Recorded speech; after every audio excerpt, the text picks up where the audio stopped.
Sir মনে হইতাছে এই দুইজন। বুঝলাম না, আপনারা কারা? আমরা কারা একটু পরে টের পাবেন, আপনি ওনাকে সার্চ করেন। Okay sir.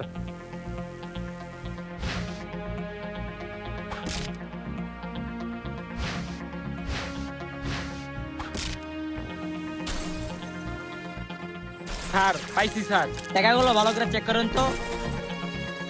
স্যার এইগুলা তো জাল টাকা। তার মানে তথ্য সঠিক। তাহলে জাল টাকার ছড়াছড়ি ওনারাই করতেছে, ওদেরকে অ্যারেস্ট করেন।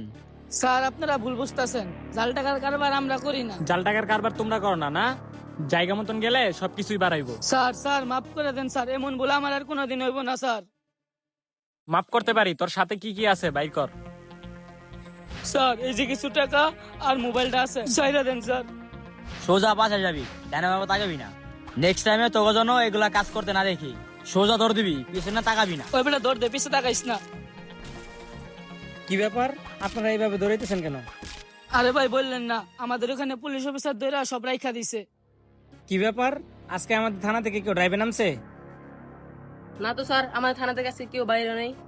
কি বলেন, তাহলে কি ওনাদের সাথে প্রতারণা হইলো? ভাই কি হয়েছে মূল ঘটনা একটু খুলে বলেন তো শুনি। এই ছিল মূল ঘটনা, চলো। ঠিক এভাবে জাল বিছিয়ে কিছু প্রতারক চক্র সাধারণ মানুষ থেকে টাকা পয়সা হাতিয়ে নিচ্ছে। তাদের থেকে দূরে থাকবেন, ভালো থাকবেন। ভিডিওটি ভালো লেগে থাকলে অবশ্যই লাইক কমেন্ট শেয়ার করে দিয়ে পাশে থাকবেন। অসংখ্য ধন্যবাদ।